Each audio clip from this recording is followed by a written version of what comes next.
आकर फोडी गंगा निकलेली शिर सखुआ तुरी देली हो।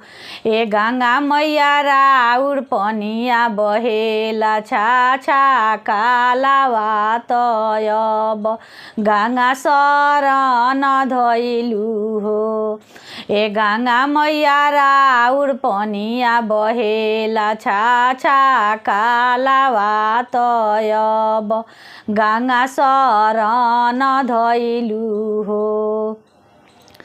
कोई सुतेला गंगा यारी पारी अवरु शीतल पारी हो। ए गंगा मैया राउर सेवा खासुतेला महाधारावा तयब गंगा शरण